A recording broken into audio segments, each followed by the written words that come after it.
245K, 265K, 285K 스레드가 각각 이렇게 되는데 멀티 스레드 기준으로 보잖아요. 그러면 요렇게 되는 겁니다. 비교를 하자면 결국 4코어 제품이나 마찬가지가 아닌가.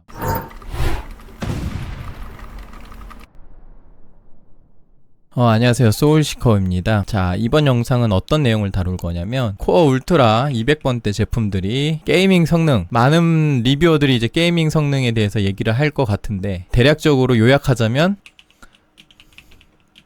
조졌다.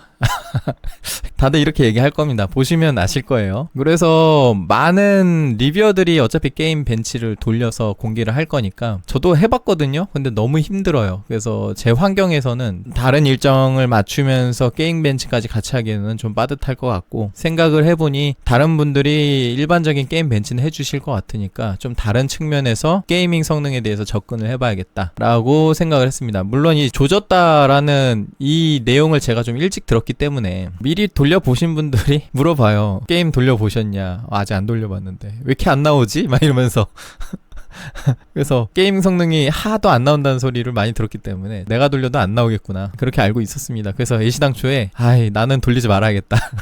잘 나오는 거 돌리는 건 재밌는데 안 나오는 거 돌리는 건 재미가 없어요. 그래서 재미없는 건 다른 분들이 할 거니까. 그럼 뭘 할 거냐면, 혹시 아실지 모르겠지만 이 9000번대 CPU에서 이 CPU가 성장형이었어요. 그래서 이 인텔 CPU도 이것도 혹시 성장형이 되지 않을까? 이런 희망을 처음에 좀 가져왔어요. 그러면 어느 부분에서 어떤 원인에 의해서 성능이 떨어지는가 라는 거를 고민을 많이 했는데, 일단 이번에 크게 변화된 구조가 다이렛이라 그러나요? 모니터링 툴에선 다이렛이라 나오는데 AMD 칩렛 같이 그런 구조적으로 이번에 바뀌어가지고 단순히 코어 클럭이나 캐시 클럭 뿐만이 아니라 이상한 클럭이 생겼어요. 자, 하드웨어 인포 보면은 NGU 클럭이라는 게 생기고 D2D 클럭이라는 게 생겼습니다. D2D 클럭은 컴퓨터와 SoC 다이렛 사이에서 있는 다이 투 다이 인터페이스에 대한 클럭이라고 하고요. 뭔 소리인지 모르겠죠. 저도 모릅니다, 아직. NGU 클럭이라는 거는 넥스트 제너레이션 언코어에 대한 클럭이라고 합니다. 제너레이션이 맞는지 제너레이션 오탄지는 잘 모르겠는데 어쨌든 언코어 쪽 클럭. AMD 쪽은 메모리 클럭이 MCLK, UCLK, 그 다음에 FCLK 이렇게 세 단계로 가죠. 인텔은 원래는 MCLK, FCLK였죠. 그런데 여기에 이제 언코어 쪽에 뭐 이상한 클럭이 끼어들었습니다. 그래서 첫 번째로 이 D2D 클럭이랑 NGU 클럭, 이거가 뭔가 영향이 있지 않을까라는 가정을 해봤어요. 두 번째로 아까 보셨는지 모르겠는데 캐시 배수가 링 레이시오라고 아마 모니터링 툴에 뜰 거예요. 이 캐시 배수가 전작 대비 많이 떨어졌습니다. CPU에 따라서 조금씩 다른데 38에서 39배수 나와요. 이게 13, 14세 때는 맥스 50이었고 부하 상태에서 45배수였어요. 통상적으로 45배수로 쓸 수 있다라는 걸 가정을 했을 때 요것만 봐도 600에서 700 클럭이 떨어진 겁니다. 캐시가 떨어져서 그런 걸까? 이런 생각도 해보고, 실제로 지금 A-64 같은 걸 한번 돌려보면요, 보여드릴게요. 뭐 A-64가 버그가 있다 이런 식으로 얘기하는 분도 계시더라고요. 참고로 이 A-64는 그런 변수를 최대한 케어하고자 Z890 메인보드 유틸리티 다운로드 쪽에서 받은 건데 지원이 되겠지 하고 그 버전으로 받은 겁니다. 트라이얼 버전이긴 한데 이걸로 한번 돌려보겠습니다. 자, 다 돌아왔는데 잠깐 보면은 지금 쿠딘 메모리라서 6400 클럭 1.1V 표준값입니다. 그래서 순정 상태라고 보시면 되고, 레이턴시 보면 조졌다는 느낌 들죠.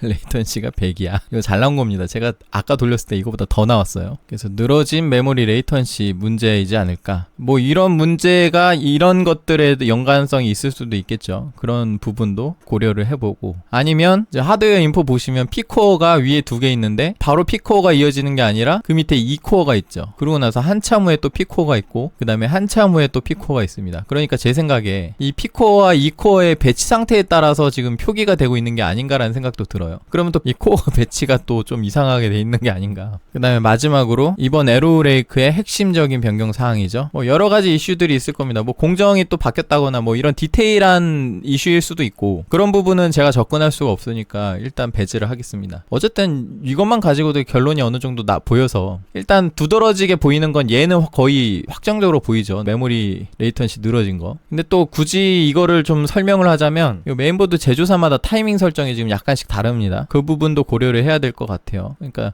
메모리 성능이 제조사마다 약간씩 다르게 나올 수는 있을 것 같고, 그 다음에 이 D2D NGU 클럭이 영향이 있냐 없냐를 보려면은 이거 바이오스에서 수정 옵션이 있긴 있더라고요. 바꿔보면 되잖아, 그쵸? 바꿔봤습니다. D2D 클럭이 지금 아마 2100MHz 정도 될 텐데, 이거를 제가 변경해보니까 3400까지 올라가요. 그런데 3400으로 올려도 멀티게임 아무 영향 없습니다. 모르겠어요, 제가 테스트를 잘못했는지. 어쨌든 영향이 없었고요. 그 다음에 NGU 클럭이라는 게 있는데, 얘가 뭐 CPU마다 다른 것 같은데 지금 285K 같은 경우 6300MHz 이 정도 세팅돼 있을 겁니다. 그리고 이제 NGU 클럭이라고 있는데 옵션은 있는데 수정이 안 돼. 그래서 영향력에 대한 테스트가 불가능했습니다. 그 다음 링 레이시오, 이 캐시 배수. 캐시 배수는 얘도 좀 두드러지는 빌런 중에 하나죠. 600에서 700 클럭이나 떨어졌으니까. 얘도 수정을 해봤어요. 그런데 중요한 게 제가 테스트해본 3개 회사 중에 G사, A사 수정 안 되고요. M사 얘만 수정됩니다. M사만 되는 게 되게 많아요 지금. 되게 신기해. 어떻게 만들었는지 모르겠는데. 그래서 M사 수정되는데 올려봤어요. 올려보니까 한 43배수 정도까지 올라갑니다. CPU 오버클럭이랑 병행을 하면 조금 더 떨어질 수는 있을 것 같아요. 그런데 어쨌든 링 레이시오 자체만 수정했을 때는 CPU 코어 쪽을 순정으로 두고 이 캐시 배수만 43배수로 수정했을 때는 되긴 됐습니다. 이 상태에서 게이밍을 돌려봤더니 약 5% 상승. 그러니까 영향이 있긴 있다는 소리죠. 캐시 배수 떨어진 게 영향이 있긴 있다. 그러면 이제 CPU 오버클럭이랑 이 캐시 오버클럭을 병행을 해봤는데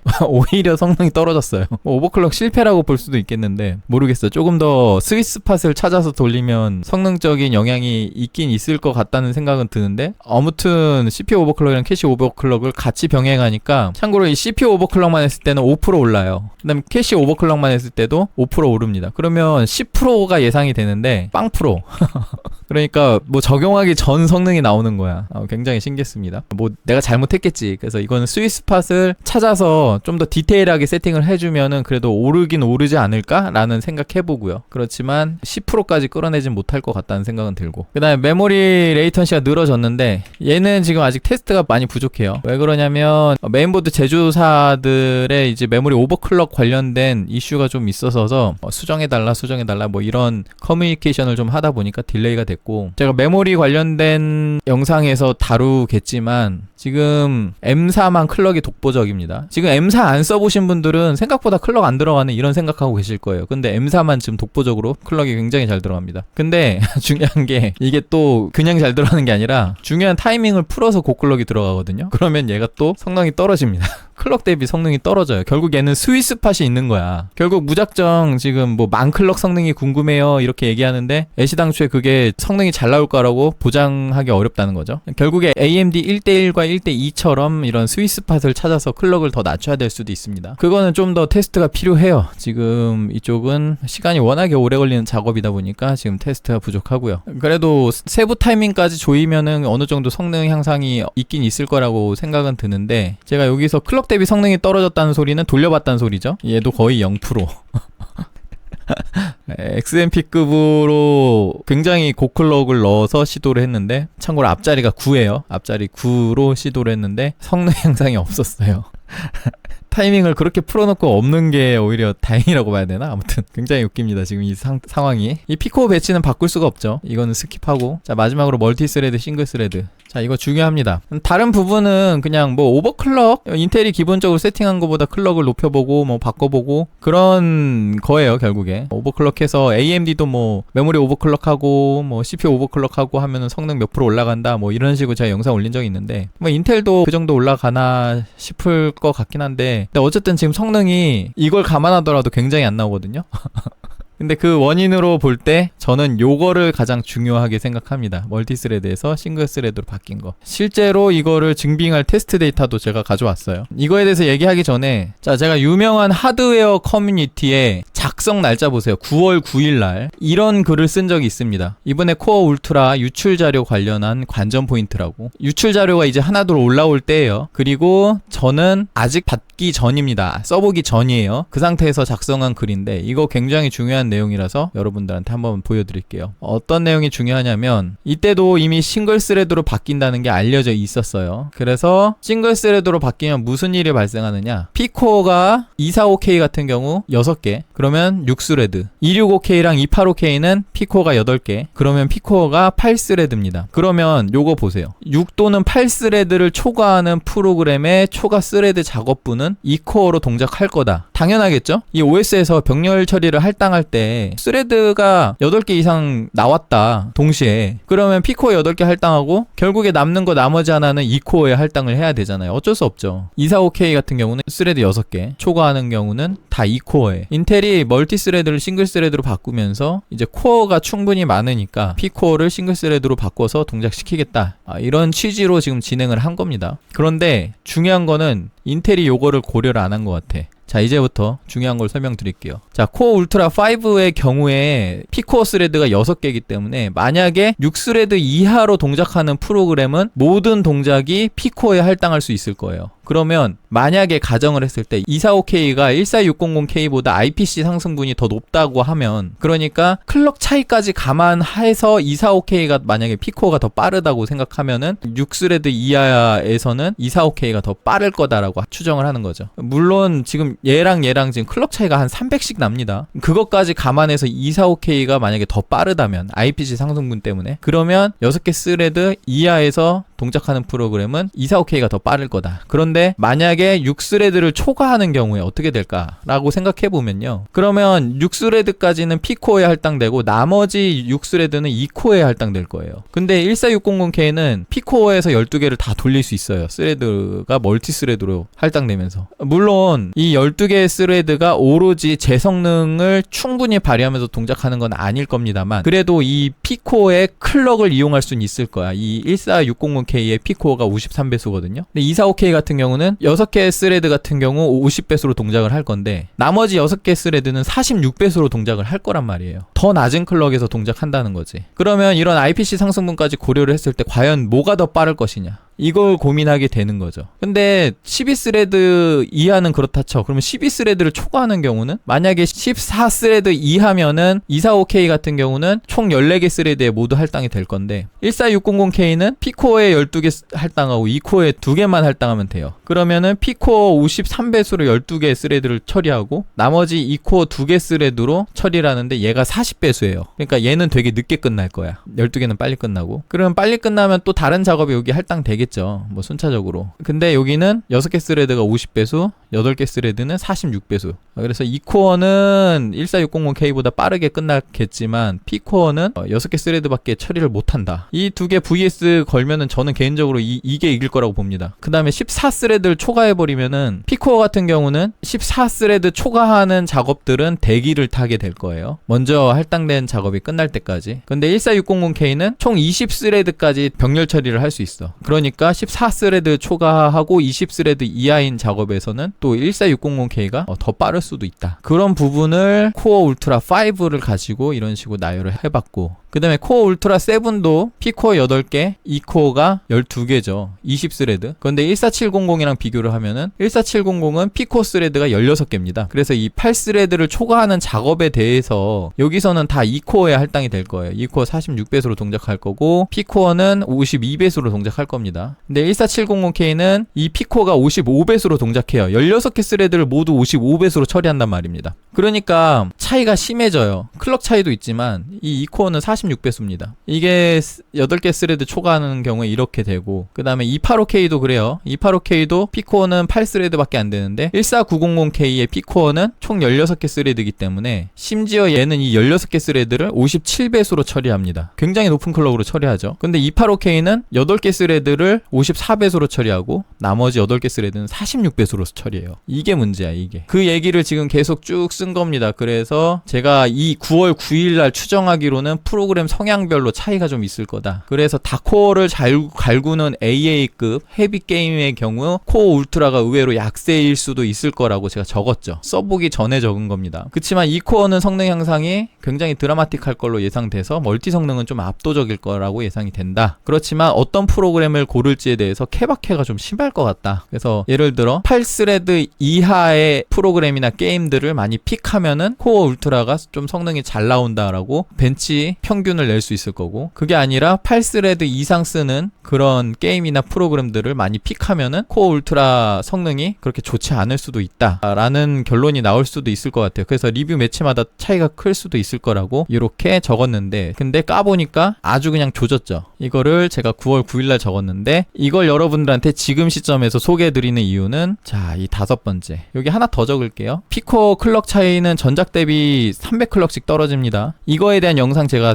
따로 올린 거 있어요. 그거 한번 살펴보시면 될 거고, 예를 들어 245K는 50배수, 265K는 52배수, 285K는 54배수로 동작해요. 거기에 한술 더 떠서 이 TVB라는 부스트 클럭, 이거를 써먹을 수 없다는 거, 얘를 7번으로 놓자. 자, 전작 같은 경우 14900K TVB가 60클럭입니다. 60클럭이고 얘가 코어 2개, 스레드 4개에서 동작해요. 자, 285K TVB가 57배수예요. 얘가 코어 2개, 스레드가 2개에서 동작합니다. 이 2개 스레드, 제가 제 영상에서 누누이 얘기하지만 OS에서 2개 잡기는 굉장히 쉬워요. 그러니까 이 혜택을 보기가 굉장히 어려운 거야. 게임을 돌린다 하더라도 이 2개 스레드 잡는 게 되게 빈번할 거란 말입니다. 상식적으로 생각해보세요. 병렬 처리를 2개만 처리하는 거랑 4개만 처리하는 거랑 어떤 상황이 더 발생하기 흔할까요? 4개 스레드가 더 흔하게 발생하겠죠. 그래서 얘는 60배수를 간간히 구경한다고 치면은 얘는 57배수를 구경하기가 힘들 거야. 그런 확률적 차이에 의해서 이 TVB 클럭 활용도가 훨씬 더 떨어지게 된다. 숫자가 2배 차이라고 2배가 아니라 더 크게 차이가 날 거예요. 뭐 요런 부분을 종합적으로 봤을 때 여러 가지 성능 하락 요소들이 있고, 그 중에 일단 저는 뭐 요런 것도 중요하겠지만 요거 중요시 생각합니다. 이제부터 그거 보여드릴 거예요. 이거를 어떻게 테스트하느냐, 뭐 결국에는 제가 이걸 찾아낸 게 이런 것들 다 막 바이오스에서 수정해보면서 하나하나 해보다가 발견한 건데, 아주 간단하게 볼 수 있는 방법이 있어요. 제가 이걸 테스트하려고 그 옆 동네 엑셀을 잘 다루시는 유튜버님한테 게이밍 벤치를 이미 돌려보신 것 같아서 그랬더니 사이버펑크를 추천해 주셨어. 자, 지금부터 사이버펑크를 한번 돌리면서 여러분들한테 성능을 보여드릴 거예요. 지금 바이오스 순정 상태고 한번 돌려볼게요. 자, 제가 일부러 인게임 벤치가 있는 걸로 추천해 달라 그랬고, 이 게임은 제가 예전에 다른 CPU에서 돌려본 벤치 자료가 있습니다. 그거랑 비교하기 위해서 같은 옵션으로 돌리겠습니다. 프리셋을 울트라로 설정하고 해상도 스케일링을 끄고, 그러면 위에가 커스텀으로 바뀌죠. 그 다음에 레이 트레이싱 꺼진 거 확인하고 적용. 다른 건 아무것도 안 건드렸어요. 그리고 벤치마크 돌려보도록 하겠습니다. 자, 결과가 나왔고요. 여기 보시다시피 그래픽카드는 RTX 4090 오로스 마스터로 구동을 했고요. 285K CPU, FHD고 메모리는 6400 순정 기본 세팅으로 돌린 겁니다. 그래서 여기 이렇게 정리를 한번 같이 해봤는데, 이 밑에는 제가 예전에 돌린 9600X랑 78X 3D의 사펑 벤치마크 성능이고, 그거보다 훨씬 떨어지죠. 자, 그 다음에 여기서 제가 하나 더 돌려볼 겁니다. 자, 어드밴스 모드의 오버클럭킹, 어드밴스드 CPU 컨피그레이션에서 액티브 E코어를 0으로 저장하고 나가기. 자, 부팅 됐고요. 보시다시피 P코어 8개로 동작합니다. 스레드 8개고요. 여러분들 12, 13, 14세대 때 E코어가 도입되고 나서 E코어를 끄면 게이밍 성능이 더 잘 나온다, 뭐 이런 얘기 들어보신 적 있으시죠? 그래서 E코어를 지금 끈 겁니다. 자, 같은 세팅으로 다시 한번 돌려볼게요.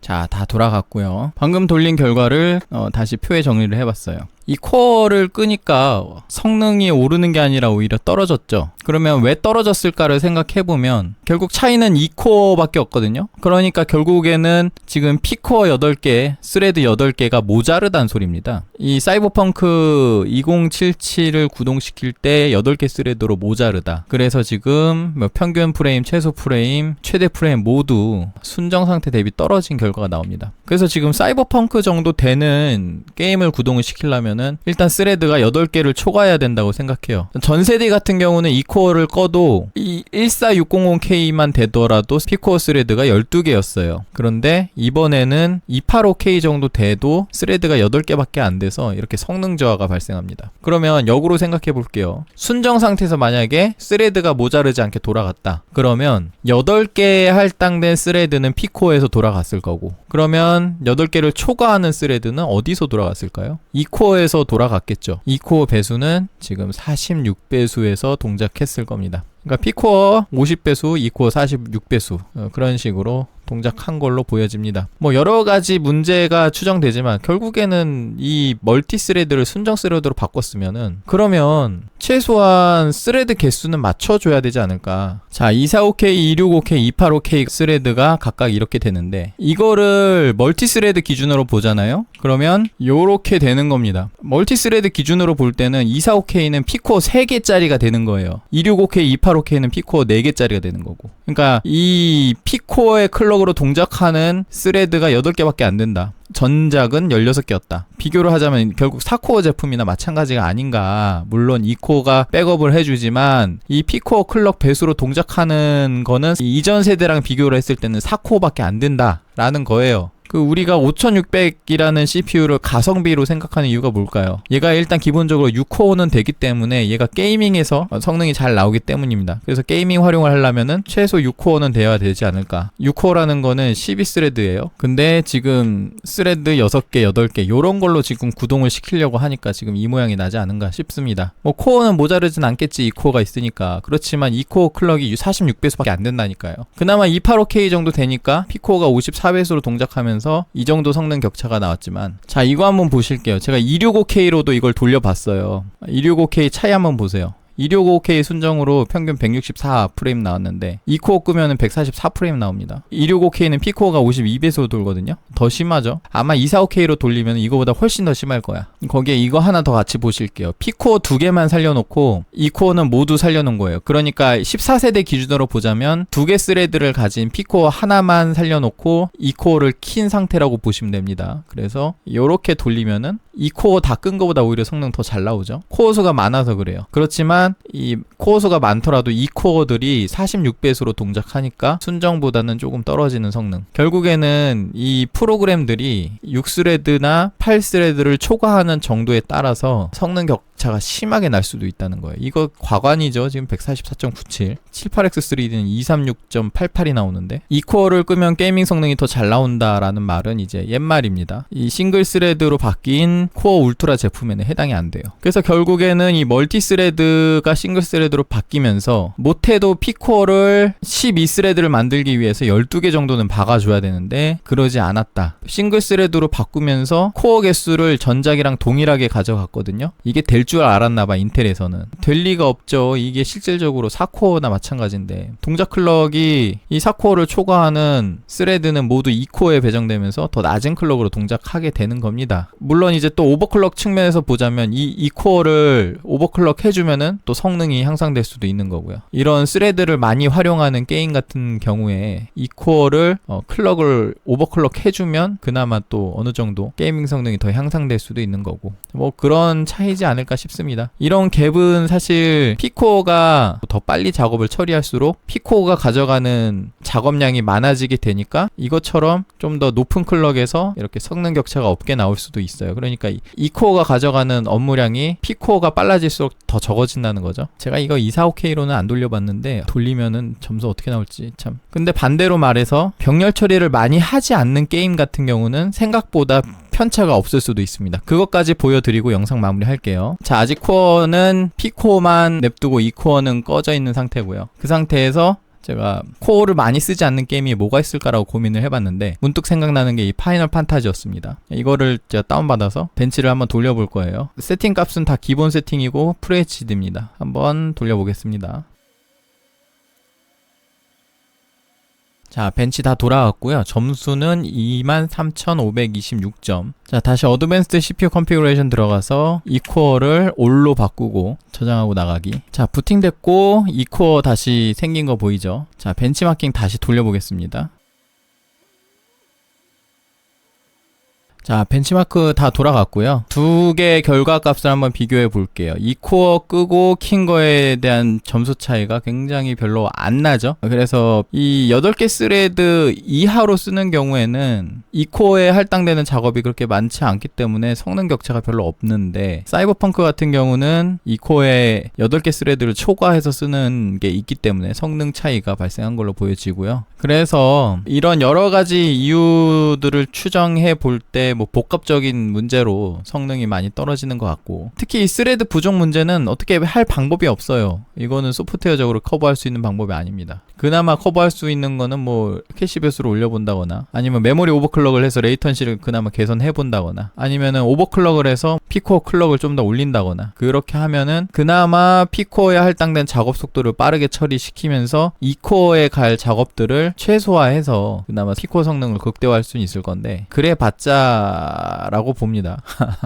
어쨌든 이 정도로 정리해보고요. 뭐 더 디테일한 이슈 같은 거는 뭐 인텔에서 밝혀야겠죠. AMD처럼 성장형 CPU가 가능할지 불가능할지 모르겠지만 개인적인 판단으로는 불가능에 한 표 하고요. 그래서 성장형은 힘들지 않을까? 그래서 285K가 가야 될 방법은, 게이밍 퍼포먼스는 어차피 이제 9800X3D가 출시가 될 거란 말입니다. 못 이겨요. 그러니까 이런 코어 울트라 제품은 결국에는 멀티 작업에 포인트를 둬야 된다. 멀티 작업 기준으로는 나쁘지 않은 CPU입니다. 어쨌든 일반적인 작업 환경에서는 온도도 그렇고 가격만 잘 나와주면은 괜찮은 CPU라고 생각이 됩니다. 뭐 게임은 조졌고요.